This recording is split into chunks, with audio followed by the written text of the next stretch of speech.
ಸಿದ್ಧಾಂಶ್ ಇವತ್ತೇನು ರೆಸಿಪಿ ಮಾಡಬೇಕು ಲಂಚ್ ಸಲುವಾಗಿ? ಒಮ್ಮೆ ನಮ್ಮ ಮನೆ ತರಕಾರಿ ತರಲಿಕ್ಕೆ ಹೋಗಿದ್ದೆ ಅಲ್ಲ. ಹೌದು. ಹಸಿ ಬಟಾಣಿ ತೊಗೊಂಬಂದಿದೆ ಅಲ್ಲ. ಹಾಂ. ಅವಾಗೆ ಅದ್ರಲಿಂತೆ ಸ್ಪೆಷಲ್ ಏನಾದರೂ ಮಾಡು ಕರಿ. ಸೊ ಆ ಬಟಾಣಿದು ಏನು ಮಾಡ್ಬೇಕು ನಾನು ಇವಾಗ ರೆಸಿಪಿ? ಹಸಿ ಬಟಾಣಿ ಏನಾರ ಕರಿ ಮಾಡು. ಕರಿ ಮಾಡಬೇಕಾ? ಕರಿ ಮೀನ್ಸ್ ಪಲ್ಯ? ಎಸ್. Okay, done. ನಮಸ್ಕಾರ ವೀಕ್ಷಕರೇ, ಪೂಜಾಸ್ ಕಿಚನ್ಗೆ ಸ್ವಾಗತ. ಹಸಿ ಬಟಾಣಿ ಕೋರ್ಮಾ ಮಾಡ್ತಾಯಿದ್ದೀನಿ ಇವಾಗ ನಾನು. ನನ್ನ ಮಗ ಡಿಮ್ಯಾಂಡ್ ಇಟ್ಟಿದ್ದಾನೆ, ಯಾಕಂದರೆ ಮೊನ್ನೆ ತರಕಾರಿ ತರ್ಲಕ್ಕೆ ಹೋದಾಗ ಹಸಿ ಬಟಾಣಿಯನ್ನು ತೊಗೊಂಡು ಬಂದಿದ್ದಾನೆ. ಅದರಿಂದ ಏನಾದರೂ ಸ್ಪೆಷಲ್ ಕರಿ ಮಾಡಂತ ಇದ್ದಾನೆ. ಧಾಬಾ ಸ್ಟೈಲ್ ಬಟಾಣಿ ಕೋರ್ಮಾ ಮಾಡ್ತಾಯಿದ್ದೀನಿ ನೋಡಿ. ಹಸಿ ಬಟಾಣಿ ಕೋರ್ಮಾ ಮಾಡೋಕ್ಕೆ ಬೇಕಾಗೋ ಸಾಮಗ್ರಿಗಳು: ಟೊಮೆಟೊ, ಉಳ್ಳಾಗಡ್ಡಿ, ಕರಿಬೇವು, ಮೆಣಸಿನ್ಕಾಯಿ, ಬೆಳ್ಳುಳ್ಳಿ, ಕೊತ್ತಂಬರಿ. ನೋಡಿ, ಬಟಾಣಿ ಕೋರ್ಮಾಕ್ಕೆ ಈರುಳ್ಳಿ ಈ ಥರ ಉದ್ದುದ್ದವಾಗಿ ಕಟ್ ಮಾಡಬೇಕು. ಆಮೇಲೆ ಟೊಮೆಟೊ. ಇವಾಗ ಬಟಾಣಿ ಕೋರ್ಮಾ ಮಾಡೋ ವಿಧಾನವನ್ನು ತೋರಿಸ್ತಾ ಇದ್ದೀನಿ. ಓಕೆ ನೋಡಿ, ಬಟಾಣಿ ಕೋರ್ಮಾ ಮಾಡ್ತಾಯಿದ್ದೀನಿ. ಮೊದಲು ಕಡಾಯಲ್ಲಿ ಎಣ್ಣೆ ಹಾಕಬೇಕು.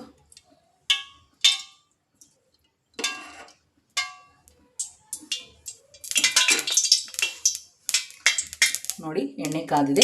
ಅನಂತರ ನಾವು ಏನು ಉಳ್ಳಾಗಡ್ಡಿ ಹೊಳ್ಕೊಂಡಿದ್ದೀವಲ್ಲ, ಉಳ್ಳಾಗಡ್ಡಿ ಹಾಕಬೇಕು.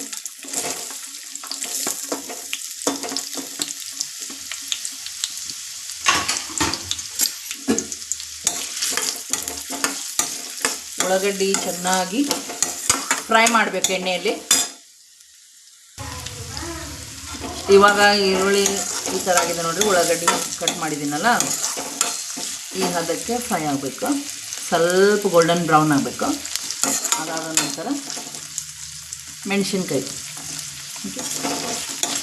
ಇದು ಕೂಡ ಚೆನ್ನಾಗಿ ಫ್ರೈ ಮಾಡಬೇಕು. ಎಣ್ಣೆಯಲ್ಲಿ ಬೆಂದಬೇಕಿದೆ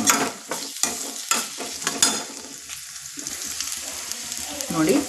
ಈರುಳ್ಳಿ ಮತ್ತು ಮೆಣಸಿನ್ಕಾಯನ್ನು ಸರಿಯಾಗಿ ಹುರ್ಕೊಂಡು ಆಮೇಲೆ ಏನು ಟೊಮೆಟೊ ಹೋಳು ಇಟ್ಟಿವಲ್ಲ, ಟೊಮೆಟೊನ್ನು ಹಾಕಬೇಕು.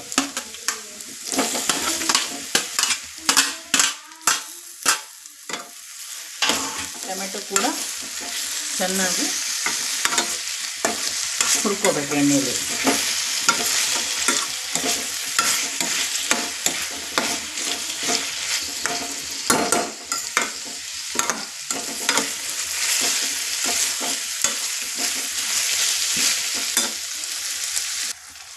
ನೋಡಿ, ಈ ಥರ ಸರಿಯಾಗಿ ಫ್ರೈ ಆಗಬೇಕು. ಇವಾಗ ಪೂರ್ತಿ ಫ್ರೈ ಆಗಿದೆ ನಮ್ಮದು ಟೊಮೆಟೊ, ಈರುಳ್ಳಿ ಮತ್ತು ಮೆಣಸಿನ್ಕಾಯಿ. ಇವಾಗ ಗ್ಯಾಸ್ ಆಫ್ ಮಾಡಿ ಒಂದು 15 ನಿಮಿಷ ತಣ್ಣಗಾಗ್ಲಿಕ್ಕೆ ಬಿಡಬೇಕು. ನೋಡಿ, ತಣ್ಣಗಾಯಿತು. ಇವಾಗ ಇದೇನು ನಾವು ಹುರಿದು ಇಟ್ಕೊಂಡಿದ್ದೀವಲ್ಲ, ಈರುಳ್ಳಿ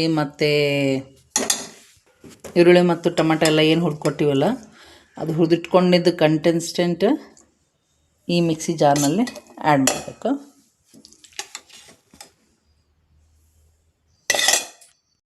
ಇದೆಲ್ಲ ಹಾಕಿದ ಮೇಲೆ ಇದರಲ್ಲಿ ನೀರು ಬೇಕಾದ್ರೆ ನೀರು ಹಾಕ್ಬೋದು, ಬಟ್ ನಾನಿಲ್ಲಿ ಮೊಸರು ಹಾಕ್ತಾಯಿದ್ದೀನಿ.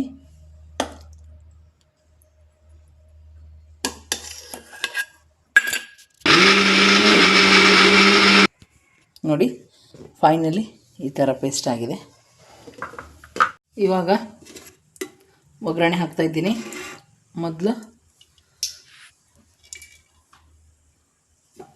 2 ಚಮಚ ಎಣ್ಣೆ ಹಾಕಿ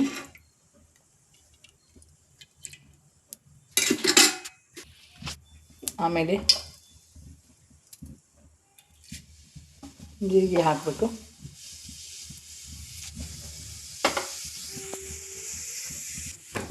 ಜೀರಿಗೆ ಸ್ವಲ್ಪ ಕಪ್ಪಾದ್ಮೇಲೆ ನಾನೇನು ಬೆಳ್ಳುಳ್ಳಿ ತೋರಿಸಿದ್ದೀನಲ್ಲ, ಈ ಥರ ಕಟ್ ಮಾಡ್ಕೋಬೇಕು ಚಿಕ್ಕ ಚಿಕ್ಕದಾಗಿ.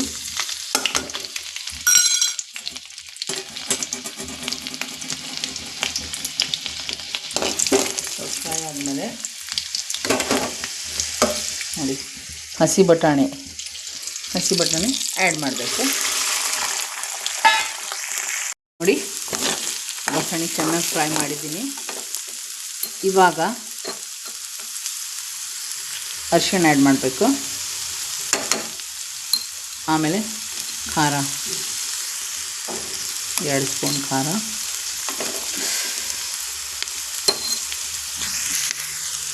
ಇವಾಗ ಉಪ್ಪು ಆ್ಯಡ್ ಮಾಡಬೇಕು. ಮತ್ತೆ ಆ್ಯಡ್ ಮಾಡಿ ಚೆನ್ನಾಗಿ ಹುರ್ಕೋಬೇಕು. ಯಾಕಂದರೆ ನಾವು ಉಪ್ಪು ಖಾರ ಅರಿಶಿಣ ಏನು ಮಸಾಲ ಹಾಕಿದ್ವಲ್ಲ ಅದು ಸರಿಯಾಗಿ ಕಲಿಸ್ಬೇಕು.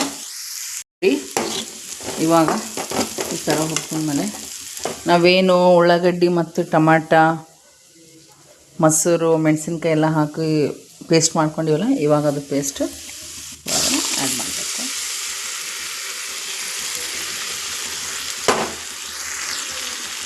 ಮಾಡಿ ಇದು ಕೂಡ ಚೆನ್ನಾಗಿ ಫ್ರೈ ಮಾಡ್ಕೋಬೇಕು. ಫ್ರೈ ಅಂದರೆ ಹುರ್ಕೋಬೇಕು. ನನ್ನ ಸ್ವಲ್ಪ ಲ್ಯಾಂಗ್ವೇಜ್ ಪ್ರಾಬ್ಲಮ್ ಇದೆ, ಯಾಕಂದರೆ ನಾನು ಬೀದರ್ದವಳು, ತವ್ರ ಮನೆ ಬೀದರು, ಕೊಟ್ಟಿದ್ದು ಗುಲ್ಬರ್ಗ, ಎರಡು ಮಿಕ್ಸ್ ಆಗಿ ನನಗೆ ಕರೆಕ್ಟ್ ಮಾತಾಡೋಕ್ಕೆ ಸ್ವಲ್ಪ ಪ್ರಾಬ್ಲಮ್ ಆಗುತ್ತೆ. ನೋಡಿ ಬಟಾಣಿ ಕುರ್ಮ ಆಗಿದೆ. ಯಾವುದು ಕರಿ ಮಾಡುವಾಗ ಈ ಥರ ಸರಿಯಾಗಿ ಕುದಿಯೋದು ಎಣ್ಣೆ ಬಿಡಬೇಕು. ಒಂದು ಸೈಡು ನೋಡಿ ಎಣ್ಣೆ ಬಿಡ್ತಾಯಿದೆ ಅಂದರೆ ಕರಿ ನಾವು ಮಾಡೋ ಪಲ್ಯ ಪರ್ಫೆಕ್ಟಾಗಿ ಆಗಿದೆ ಅಂತ ಅರ್ಥ. ಅಂದರೆ ಸರಿಯಾಗಿ ಕುದ್ದಿದೆ. ಬಟಾಣಿ ಆಪ್ಷನ್ ಇದೆ. ಈಗ ಈ ಒಂದೊಂದು ಸೀಸನ್ನಲ್ಲಿ ಸಿಗುತ್ತೆ, ಒಂದೊಂದು ಸೀಸನ್ನಲ್ಲಿ ಸಿಗಲ್ಲ ಹಸಿ ಬಟಾಣಿ. ಬೇಕಾದರೂ ಒಣಗಿನ ಬಟಾಣಿ ಸಿಗುತ್ತಲ್ಲ, ಆ ಬಟಾಣಿ ಕೂಡ ನೀವು ನೀರಿನಲ್ಲಿ ನೆನೆಸಿಟ್ಟು ಮಾಡ್ಬೋದು ಈ ಕರಿ. ಟ್ರೈ ಮಾಡಿ ನೋಡಿ ನೀವು ಕೂಡ ಮನೆಯಲ್ಲಿ. Very easy and simple recipe ಬಟಾಣಿ ಕೋರ್ಮ. ಇವಾಗ ಕೊತ್ತಂಬರಿ ಆ್ಯಡ್ ಮಾಡ್ತಾಯಿದ್ದೀನಿ, ಲಾಸ್ಟ್ ನಮ್ಮ ಫೈನಲಿ ಟಚಿಂಗ್ ನೋಡಿ. ಸಿದ್ದು, ಇವಾಗ ಬಟಾಣಿ ಕೋರ್ಮ ಸರಿ ಚಪಾತಿ ಮಾಡಬೇಕಾ ಏನು ಜೋಳದ ರೊಟ್ಟಿ ಮಾಡಬೇಕು? Okay done. ಜೋಳ ರೊಟ್ಟಿ ಮಾಡೋದು ಕೂಡ ತೋರಿಸ್ತೀನಿ ನಾನು. ಮೊದಲು ಜೋಳ ಹಿಟ್ಟನ್ನು ಹಿಂಗೆ ಜರಡಿ ಹಿಡ್ಕೋಬೇಕು. ನೋಡಿ ಜೋಳ ಹಿಟ್ಟು ಜರಡಿ ಹಿಡ್ಕೊಂಡಿದ್ದೀನಿ. ಇವಾಗ ಸ್ವಲ್ಪ ಹಿಟ್ಟಿನಲ್ಲಿ ಜಿಗಿ ಹಾಕಬೇಕು. ಜಿಗಿ ನೋಡಿ ಅದು ಕೂಡ ಮಾಡಿದ್ದೀನಿ ನೋಡಿರಿ. ಇವಾಗ ಜಿಗಿ ಆಗಲ್ಲ, ಜಿಗಿ ಹಾಕ್ಲತ್ತೀನಿ.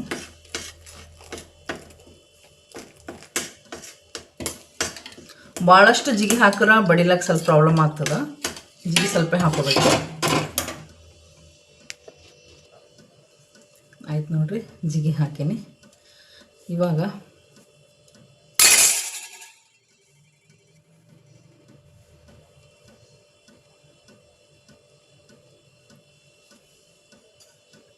ತಣ್ಣೀರು ಹಾಕೋಬೇಕು. ತಣ್ಣೀರು ಹಾಕ್ಕೊಂಡು ಹಿಟ್ಟು ಸರಿಯಾಗಿ ಕಲಿಸ್ಕೋಬೇಕು. ರೊಟ್ಟಿ ಹಿಟ್ಟು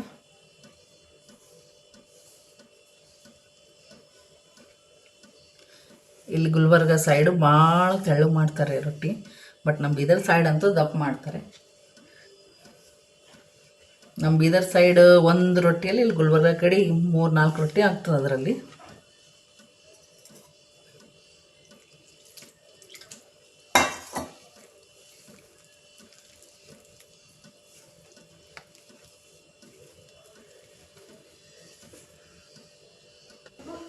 ನೋಡಿ ಜೋಳ ಹಿಟ್ಟು ಸರಿಯಾಗಿ ನಾದ್ಕೊಂಡೇನಿ ನಾನು. ಈ ಥರ ಸಾಫ್ಟಾಗಿ ಬರಬೇಕು, ಅಂದರೆ ರೊಟ್ಟಿ ತೆಳ್ಳುವಾಗಿ ಬರುತ್ತೆ.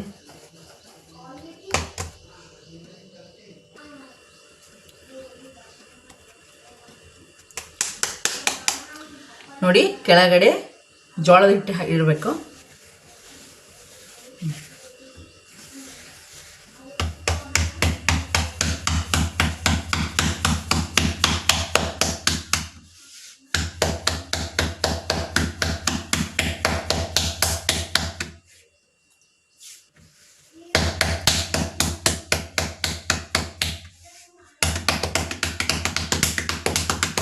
ಮತ್ತು ಇನ್ನೊಂದು ಸ್ವಲ್ಪ ಕೆಳಗಡೆ ಹಿಟ್ಟು ಹಾಕ್ಕೊಂಡು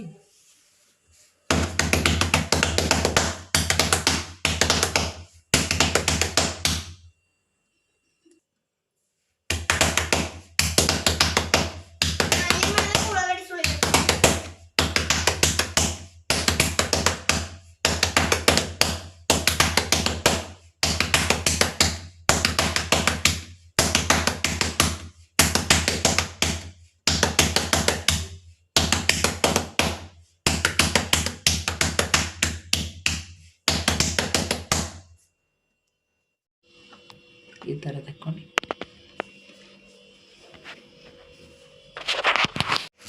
ಈ ಥರ ಹಂಚಿನ ಮೇಲೆ ಹಾಕಿ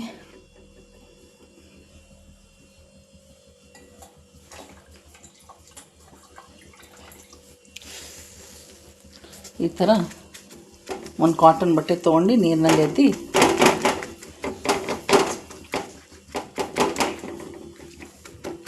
ಈ ಥರ ನೀರು ಹಚ್ಕೊಳ್ಳಿ.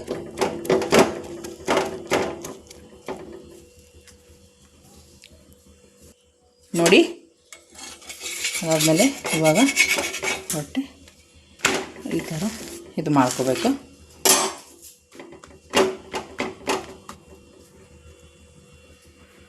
ಇದಾದಮೇಲೆ ಮತ್ತೆ ಈ ಥರ ಒಂದು ಕಡೆ ನೋಡಿ, ಈ ಥರ ಇದಾಗಬೇಕು ಹೊಟ್ಟೆ.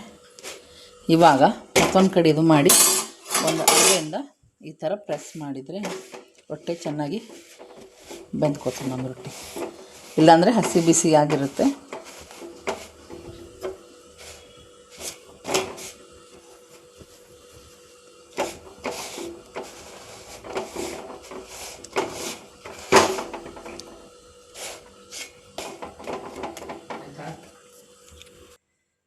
ಆಯ್ತು ನೋಡಿರಿ, ಇವಾಗ ರೊಟ್ಟಿ ನಮ್ಮ ಸಿದ್ದನ ಪ್ಲೇಟ್ ರೆಡಿ ಆಗ್ಯದ ಆಲ್ರೆಡಿ.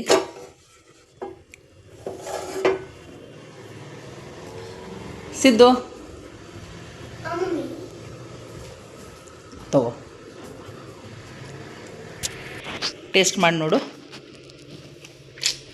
ಕೋರ್ಮಾ ಹೆಂಗದ ಟೇಸ್ಟ್?